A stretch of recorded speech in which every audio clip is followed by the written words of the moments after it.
सभी मनोर्थी परिवार एवं भाविक श्रोताजनों, आज कथा का अंतिम दिवस। कल अपन ने ठाकुर जी के विवाह के विषय में जाना कि ठाकुर जी और रुक्ष्मणी जी का विवाह द्वारिका में हुआ। वैसे तो भगवान रुक्ष्मणी जी का हरण करके लाए, वो भी एक विवाह का ही प्रकार है, क्योंकि मनुस्मृति के अनुसार विवाह के कई प्रकार बताए हैं। उसमें से ये एक प्रकार है कि हरण करके ले जाना, वो भी एक विवाह का ही प्रकार है। गले में एक दूसरे के माला पहनाना, ये भी विवाह का प्रकार है।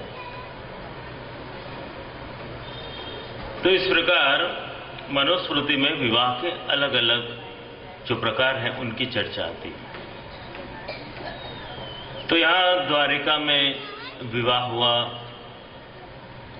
और सुंदर आनंद चल रहा है। देखो, पुष्टि मार्ग में ब्रह्म संबंध को भी एक अलौकिक विवाह कहा गया है। जैसे हम लोग अष्टाक्षर का मंत्र लेते हैं ना, तो वो एक सगाई के रूप में है कि जब जीव की सगाई शाम से हो जाती है और जब शाम के दर्शन करके उनकी सेवा का मन होता है, तब होता है ब्रह्म संबंध। इसलिए अपने यहां दो प्रकार की दीक्षा दी जाती है, नाम निवेदनम और ब्रह्म संबंध। और ब्रह्म संबंधी जीव प्रभु की सेवा करते हैं।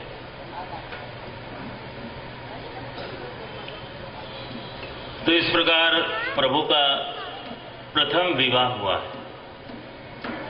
अभी तो विवाहों की लंबी लिस्ट बाकी है, ये तो पहला विवाह है। सत्राजित नाम का यादव है और वो यादव सूर्य का उपासक है और उसका तप देख करके स्वयं सूर्यदेव ने उन्हें सेवंतक मणि दिया, जो रोज का 8800 तोला सोना दिया करता था। तो इतना ज्यादा सोना उसे उस मणि से रोज मिलता था।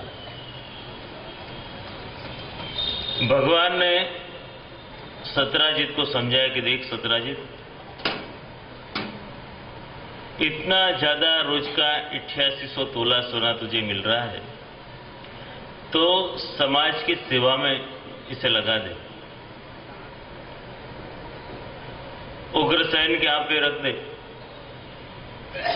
नहीं माना और अपने पास में ही रखता था हमेशा वो सेवंतक मणि को, अपने गले में लटका के रखता था। और एक दिन उसका भाई प्रसेन वो मणि लेकर के वन में शिकार करने के लिए गया और ये शिकारी पक्का शिकारी नहीं था। शिकार करने के लिए गया था लेकिन खुद शिकार हो गया। एक सिंह ने उसे मार दिया और वो मणि भी गायब हो गई थी। सत्राजित को पता चला कि मेरे भाई को किसी ने मार दिया है और मणि भी नहीं है, तो उसका सीधा स्मरण द्वारकाधीश पर हुआ। लगा इन्होंने ही मेरे पास से वो मणि मांगी थी, मैंने नहीं दी, इसलिए जरूर द्वारकाधीश ने मणि चुरा ली। अब जिनके पास में पूरी सोने की द्वारिका है वो क्या ही तुच्छ मणि चुराएंगे। भगवान पर आरोप लगाया। देखो, संपत्ति मनुष्य की बुद्धि को भ्रमित कर देती है। इस मणि के कारण कई लोगों के जीवन में कई घटनाएं घटी, परिवर्तन आए, बदलाव आए।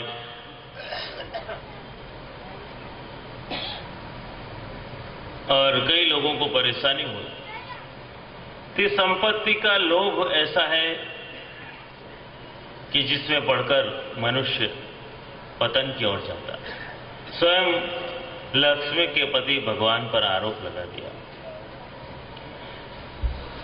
और भगवान ने कहा कि बात योग्य नहीं है।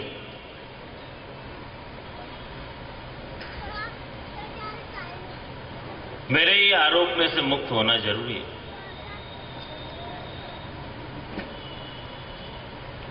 भगवान ने उसकी तपास करी और कुछ लोगों को साथ में लिया, वन में पधारे,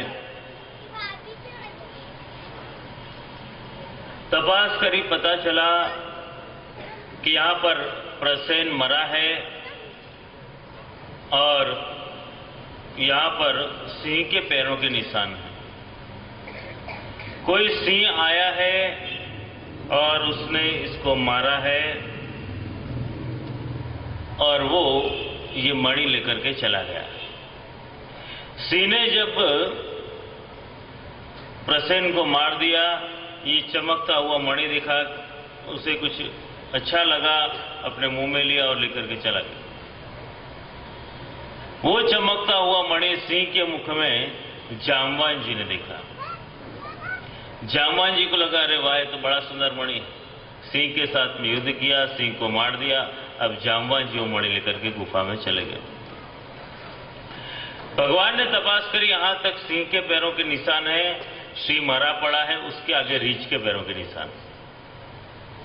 भगवान उस पद चिन्हों के पीछे पीछे पीछे पीछे गए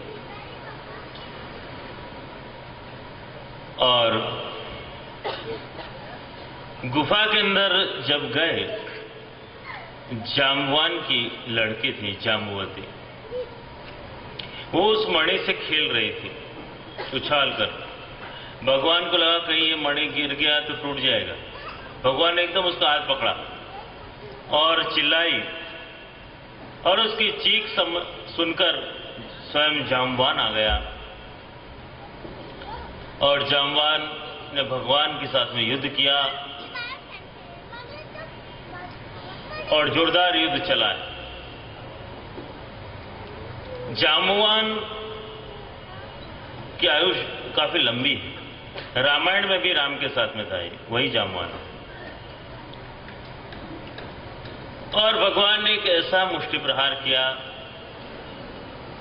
कि उसे सब कुछ याद आ गया कि ये कोई साधारण पुरुष नहीं है, मगर ये वही है जो रामावतार में मुझसे मिले थे।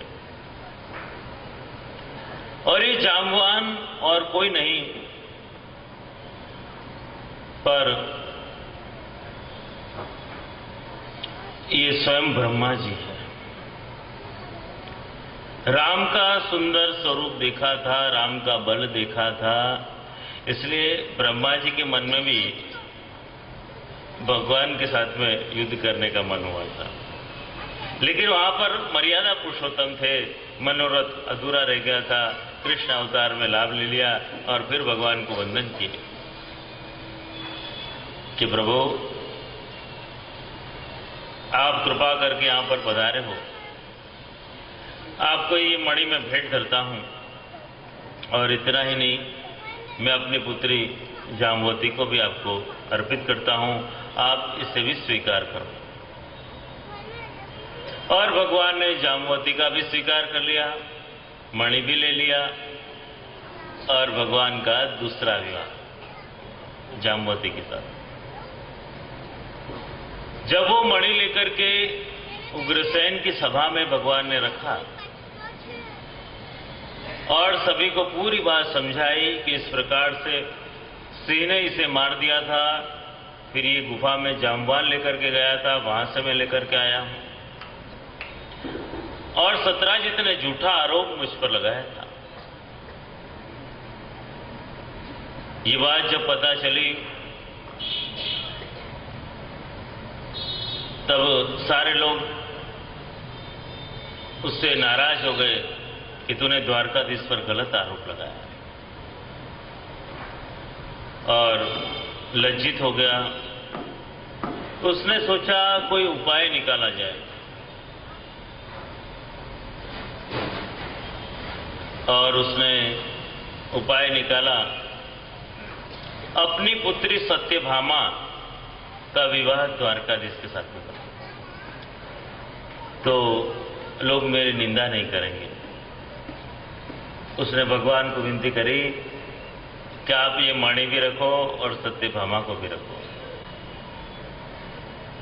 भगवान ने मणि लेने से मना कर दिया, कहा कि अगर मणि देना ही है तो अपने पास रखो, रोज जो सोना आता है वो उग्रसेन के यहां जमा करा, प्रजा के कल्याण के लिए। सत्यभामा के साथ में भगवान का विवाह हुआ और उसने उग्रसेन को सोना नहीं दिया। उसने सोचा बीज कोई बोए और पौधा कोई लगाए, पेड़ कोई सींचे और फल आवे तब कोई और ले जाए। उसने नहीं दिया, अभी भी अपने पास रख रखा है। संपत्ति का जो मोह है मनुष्य को अनिष्ट की ओर ले जाता है। इस मणि के कारण कई लोगों की हत्याएं हुई, प्रभु को भी श्रम हुआ, तो भगवान के तीसरे विवाह हुए और भगवान को समाचार मिले। भगवान हस्तिनापुर गए हुए थे, वहां पे किसी ने खबर दी कि सत्यराजित के पास से उनका वध करके सतधनवा ये मणि लेकर के चला गया है। भगवान एकदम भागते भागते पहुंचे और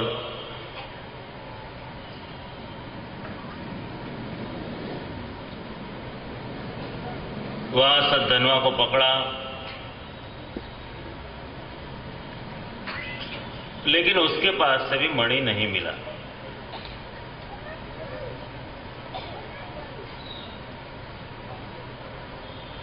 उससे पूछा कि मणि कहां है? उसने कहा कि मैंने तो अक्रूर जी के पास रख दिया।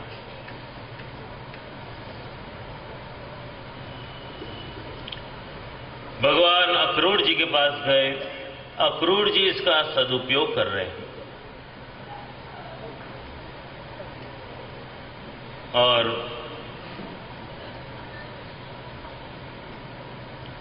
भगवान को लगा कि मणि के लिए योग्य स्थान है। अक्रूर जी इसका सदुपयोग कर रहे हैं, इसलिए मणि को इनके पास ही रहने दिया जाए। तो इस प्रकार से भगवान के और विवाह हुए। अभी तक भगवान के 3 विवाह हो चुके हैं और अब दूसरे 5 विवाहों की तैयारी हो रही है। 3 ये जो विवाह हुए वो 3 शक्तियां हैं। अब जो 5 विवाह होंगे वो पंच विद्या है।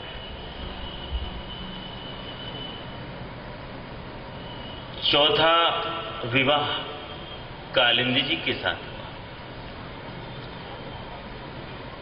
कालिंदी जी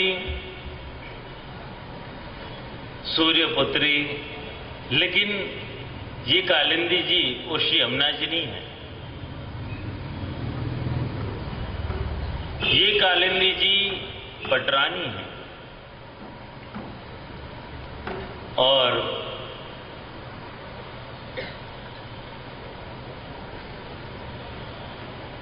इनका निवास स्थान यमुना जी के भीतर में इनका महल है।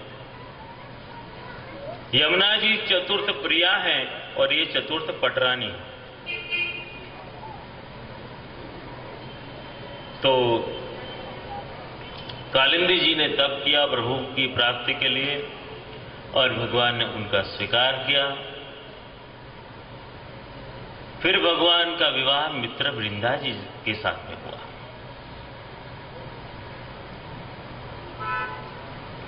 फिर एक भगवान का विवाह नागनशीति के यहां पर स्वयंवर का आयोजन किया गया था और वहां पर ऐसी प्रतियोगिता रखी गई थी कि 7 बैल थे और सातों सात बड़े भयंकर बैल थे। उन 7 बैलों को नाथना था। ऐसी प्रतियोगिता रखी थी कि जो इन बैलों को नाथेगा उन्हें ये नागनशीति हार पहनाएगी। भगवान ने 7 स्वरूप धारण किए और 7 बैलों को एक साथ नाच दिया और उनके साथ में विवाह हुए और आगे विवाह हुए लक्ष्मणा जी के साथ में, फिर विवाह हुए भद्रा जी के साथ में। ત્યાં प्रभु के 8 विवाह हो गए और अभी प्रभु के कितने विवाह बाकी हैं? 16,100। कुल भगवान के विवाह कितने? 16,108। तभी तो कई विवाहों की चर्चा बाकी। भूमि का पुत्र भौमासुर। भौमासुर राजाओं की सुंदर कन्याओं को लेकर के आ जाता और कैद करके रख देता और उसने अपनी सुरक्षा बड़ी मजबूत कर रखी थी। अपने महल के चारों तरफ खाई खुदवा रखी थी। उसमें जल था, करंट छोड़ रखा था और उसका सेनापति जल के अंदर मूर नाम का दैत्य था। तो इस प्रकार सारे राजाओं की कन्याओं को हरण करते करते 16,100 कन्याओं को उसने बंदी बना रखा था। भगवान पधारे और मूर नाम का दैत्य आया, भगवान के साथ में युद्ध किया और भगवान ने मूर नाम के दैत्य को मारा, इसलिए भगवान बन गए मुरारी। तब से प्रभु का नाम मुरारी हुआ। देखो, यमुनाष्टक में भी मुरारी शब्द का प्रयोग किया है। इसका कारण यह है कि यमुनाष्टक की टीका में आता है कि प्रायः साधारण हर जल के अंदर 5 प्रकार के दोष होते हैं। दैत्याः पंचशिला जलाद, उसके 5 मुख हैं। अश्रद्धानम पापात्मा इत्यादि। तो यहां पर महाप्रभु बताते हैं कि वो सारे दोष यमुना जी में नहीं और इस मूर नाम के दैत्य को प्रभु ने मार दिया और भौमासुर युद्ध खेलने के लिए आ गया। भगवान ने उसके साथ में युद्ध किया और फिर उसकी मति ठिकाने आई और भगवान ने सारी कन्याओं को मुक्त कर दिया।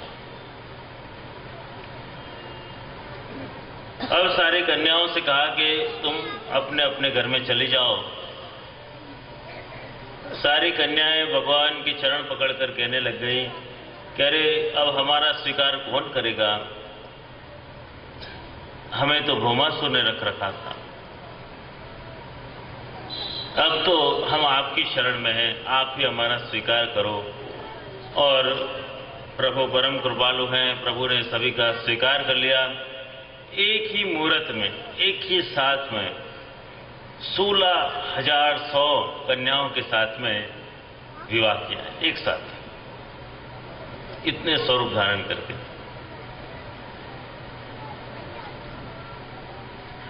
16,108 कन्याओं के लिए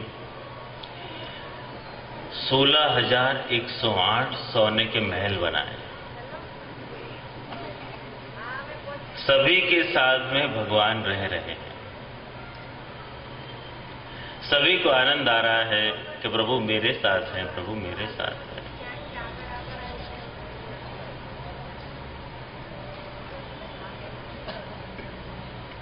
और देखो, लौकिक विवाह होता है तो लौकिक दोष हावी होते हैं, लौकिक कामनाएं हावी होती हैं, लेकिन